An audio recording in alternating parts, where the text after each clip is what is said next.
পাপনা বিদ্ধেনম ইহ বৈরিণম।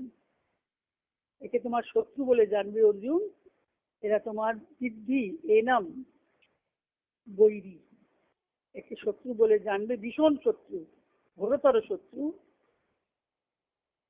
কামনা আর ক্রোধ,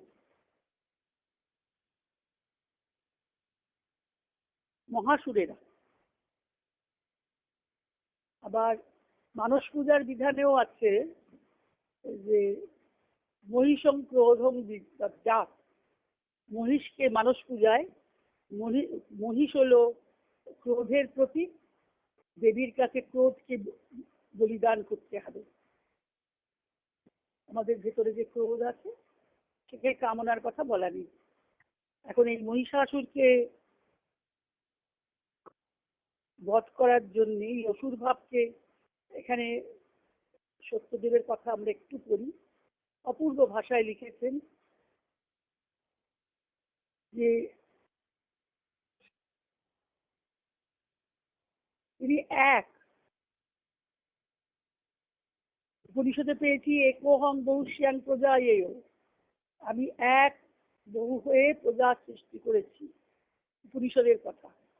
কিন্তু শ্রী শ্রী চণ্ডীতে কি বলছেন, একই বাহং জগৎতত্ত্ব দ্বিতীয়া কামামা আপনা, আমি একাই আছি, আমার কেউ দ্বিতীয়া নেই, আমি অদ্বিতীয়া মা। মাতৃশক্তি একাই মহাশক্তি, তিনি সব শক্তির উপরে অবস্থান করছেন। তাই বলছেন মায়ের করুণা যদি তুমি পেতে চাও সাধক, তাহলে তোমাকে কি করতে হবে,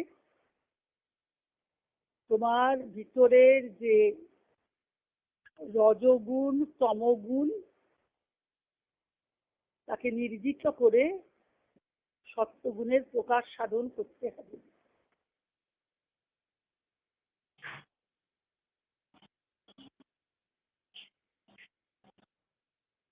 সত্যগুণের প্রকাশ সাধন মানে কি,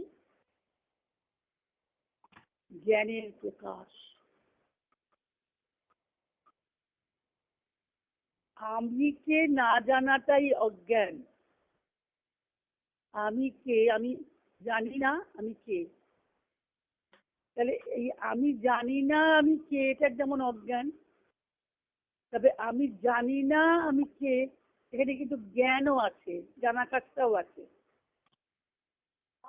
আমি যে জানি না এই অজ্ঞানতার আমি জ্ঞাতা, মানে জ্ঞাতা জ্ঞানও আছে অজ্ঞানও আছে।